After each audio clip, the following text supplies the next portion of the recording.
जब युवावस्था आएगा तो पति के अधीन, वृद्धावस्था में पुत्र के अधीन। अरे तो जब पूरा लाइफ इसका अधीन में ही गुजर जाएगा, यही तो ब्राह्मणवाद कहता है।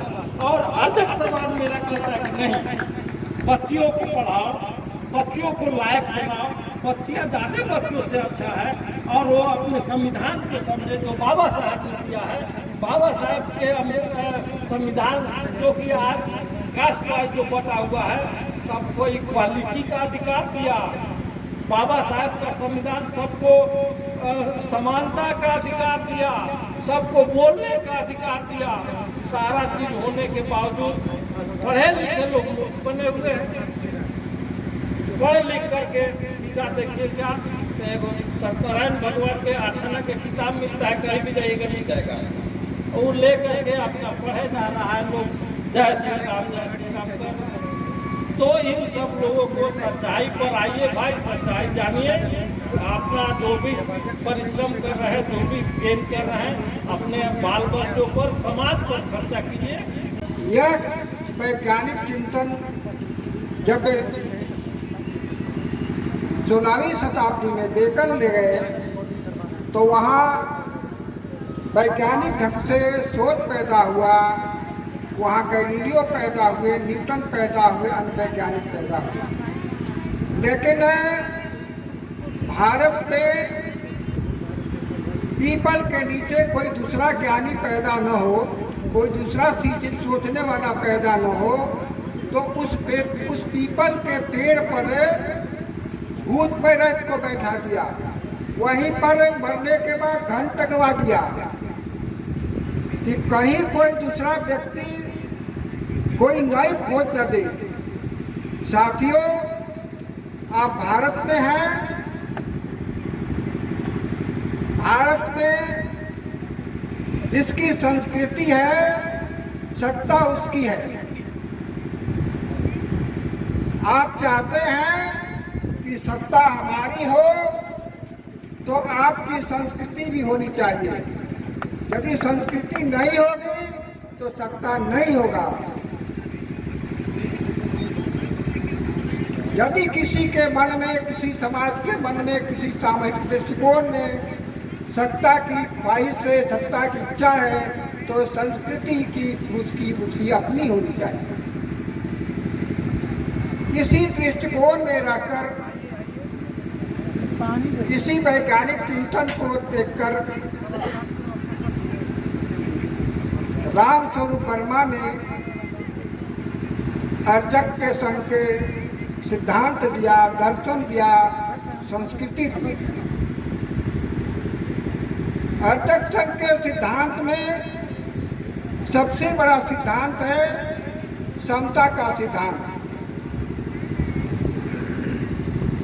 समता बिना समाज नहीं, अबिन समाज जनराज नहीं।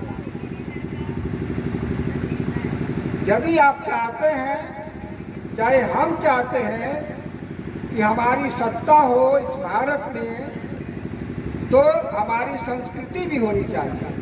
यदि संस्कृति नहीं होगी तो आप प्रैक्टिकल देखते हैं, जब भी कहा किसी प्रदेश में चुनाव होने वाला होता है तो उनके दूत पहले ही पहुंच जाते हैं। कथावाचक कुछ कार्यक्रम होते रहता है, यह उनका प्रचार तंत्र है। इस कार्यक्रम को, इसको देखने के लिए सभी लोगों ने इस ढंग से विचार किया। तो समता क्या है?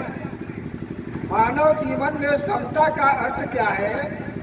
अर्जक संघ के संस्थापक रामस्वरूप वर्मा ने इसे विचारा, उसकी स्थापना की। जीवन में, मानव जीवन में 6 क्रियाएं ऐसी हैं जहाँ समता का प्रयोग देखा जा सकता है, और जहाँ समता का प्रयोग होता है वहाँ सम्मान मिलता है, और जहाँ समता का प्रयोग नहीं होता है अपमान मिलता है। मैं एक उदाहरण देना चाहता हूँ। बोलने चलने में, अब अभिवादन में यह है कि जो पहले देखता है गुड मॉर्निंग बोलता है, चाहे माँ भी अपने बच्चे को देखती है तो गुड मॉर्निंग बोलती है। अंग्रेजी के शिक्षक यदि विद्यालय में जाते हैं कक्षा में तो पहले गुड मॉर्निंग बोलते हैं, लेकिन हम जहाँ भी संस्कृति में रहते हैं वहाँ वह विषमता की संस्कृति है। ब्राह्मण और गैर ब्राह्मण एक सड़क के किनारे दोनों एक साथ चलते रहे तो गैर ब्राह्मण यदि ब्राह्मण को प्रणाम नहीं करेगा, गोड़ नहीं लगेगा, तब तक पूरी जिंदगी जब बच्चा वे चलते रहेंगे कोई बात नहीं। तो यह स्थिति है। जो संस्कृति हमको गुलामी पैदा करे, हमें गुलामी लाए, वैसी संस्कृति को हम क्यों अपनाएं? गया वैज्ञानिक ऊपर टेलीस्कोप दूरबीन से आकाश गंगा निहारिका में देखा, खोजा। करोड़ों किलोमीटर वैज्ञानिक को जाने के बाद उसको स्वर्ग नरक का आता पता नहीं लगा। धरती पर बैठल बैठल कुछ पाखंडी कहता है कि बाबूजी स्वर्ग में चल गए, उनका धरती पर से सुधर स्वर्ग नरक। लेकिन करोड़ों किलोमीटर ऊपर जाने के बाद मंगल ग्रह पर, चंद्रमा पर वैज्ञानिक को स्वर्ग नरक का पता उता नहीं हुआ। इसका